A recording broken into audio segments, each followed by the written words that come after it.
I work with people every single day who would trade places with you in a heartbeat. People in their 80s, their 90s. Some of them can't get up out of a chair anymore without help. Some of them haven't had a real conversation with people who actually care about them in a very long time. And if you asked every single one of them what they do differently, if they could go back in time, if they could have one more shot at 60, they'd all say the same thing. I know, because I've been watching them up close for years. So today, I'm not going to talk to you about where I've been or how hard it's been for me. Instead, I'm going to tell you exactly what I would do first if I woke up at 60 with a clean slate, which is pretty much where I am right now. So this video isn't about motivation. It's not a pep talk. I'm not going to tell you you can do anything if you just believe it. I hate that stuff. This is just, if I had to do it over again, here's the 5 things that I would do differently, in order, starting Monday. And I'm going to tell you what I see when people don't do them, because I see that every single day too. The first thing I do, and I mean the very first thing, is I would stop treating my body like it's a backup plan. Most of us, I include myself in this, we treat our bodies like they'll just keep running no matter what. Like a car we never change the oil on, we never service. We'll deal with it later. We'll get serious about it when things slow down. Here's what I see at work.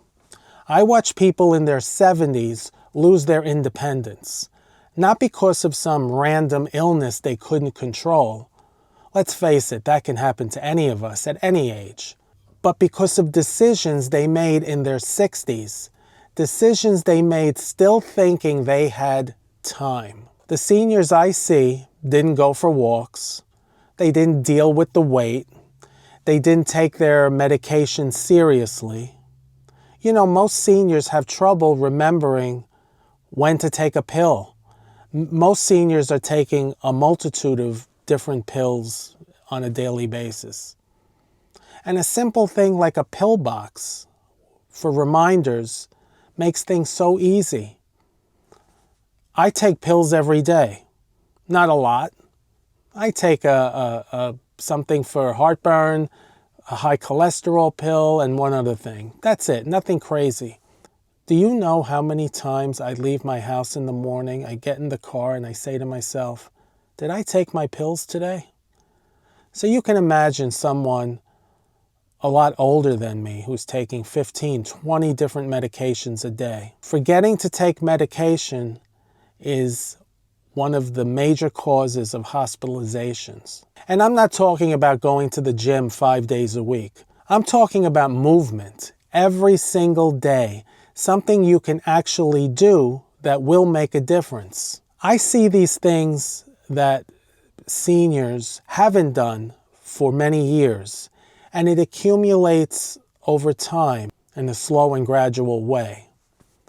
You know, I see seniors that neglect their health or have neglected their health, neglected their bodies, haven't exercised, haven't gone out for walks, don't take their medications as prescribed, mainly because they forget to take them. And now someone is cutting their food for them. Now, I'm not trying to scare you. I'm just trying to wake you up, because honestly, I need waking up too. I'm the guy who had a bacon, egg, and cheese on a roll for breakfast this morning. I'm just curious. Tell me in the comments what you had for breakfast this morning. I want to hear. Be honest.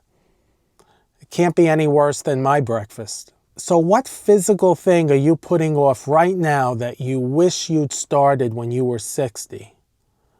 I'm talking to the folks over 70 now. So the second thing, and this one's personal for me, is to build income that doesn't require your body. What I mean by that is build at least one stream of income that doesn't require my body to show up. Look around at some of the people you know in their 70s and 80s. Think about how they made their living. Some of it was hard, back-breaking work. A lot of it, I would bet. Physical jobs, service jobs, jobs that paid by the hour, that paid by how much you sweated. And the minute they couldn't work anymore, the paycheck stopped.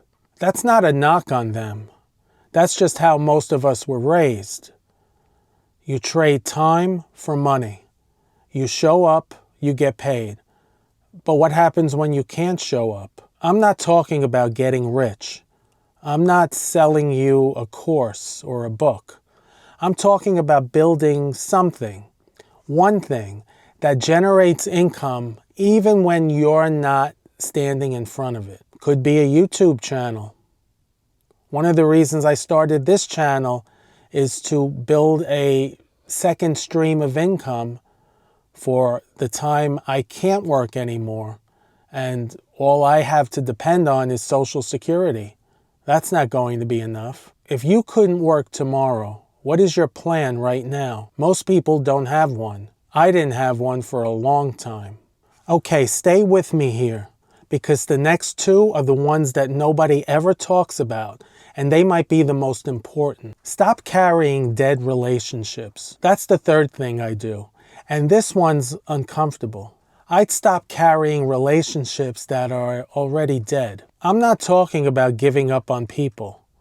I'm talking about resentments you've been carrying for a long time, many years. People who you're still angry with, who haven't thought about you in a decade or more. That weight costs something. It costs you energy. It costs you presence. It costs you peace. I see it with the people I work with, the unresolved stuff. It's right there at the surface. You don't have to ask about it. It just comes out. Things that kept waiting to be resolved, and then time ran out. If I had to do it over, I would do the inventory early. Not for them, but for me. Who am I still holding grudges against that's costing me energy I don't have to spare anymore? You don't have to forgive everyone. You don't have to reconcile. But you have to put that weight down because you're going to need that energy for everything else. The fourth thing, and this one's very simple, but it's brutal at the same time. I'd build one friendship, one real friendship on purpose. Not followers on Instagram or Facebook, not people who like your posts, but one person in real life who you talk to on a regular basis. Who can you be honest with? Who can you call on a regular basis? I've asked this before in another video. Who do you have that you could phone at 2 a.m. if something went wrong and your world was suddenly falling apart? A lot of people don't have anyone. And the number of people who told me they genuinely didn't know, that they couldn't answer that question, it broke my heart. Social isolation kills people. I'm not being dramatic. It literally shortens your life. It happens gradually. You get busy. People move on. Life shifts. And one day you realize you haven't had a real conversation with someone who actually knows you in months. If I was starting over at 60, I'd make building that one connection a priority. Not an afterthought, not something I'd get to tomorrow, but something I would do right now. When is the last time someone checked in on you and you actually answered honestly? Actually, honestly. The fifth one is stop waiting for permission. This one actually hits me the hardest. I'd stop waiting for permission to become the person I already know I need to be. That's it, the whole thing, right there. Most people over 60 know exactly what they should be doing. They know what they've been avoiding. They know what they've been putting off.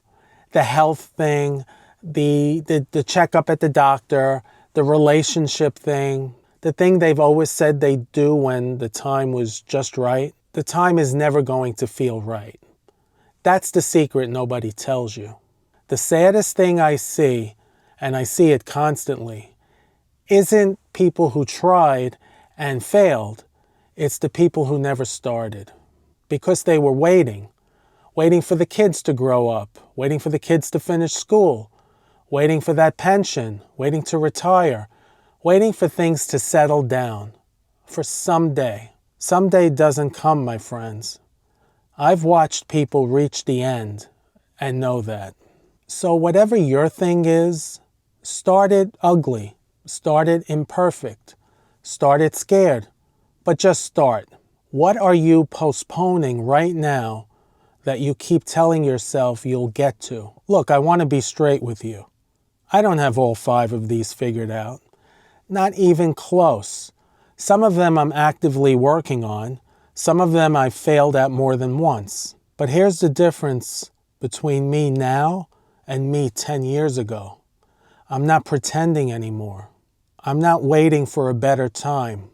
I'm not telling myself I'll deal with it later, because I know what later looks like. I sit with it every single day.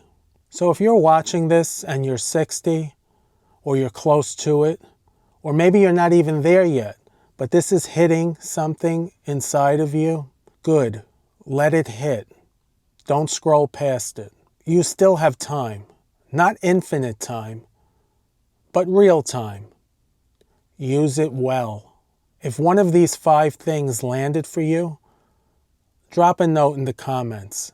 Tell me which one, because I read every one.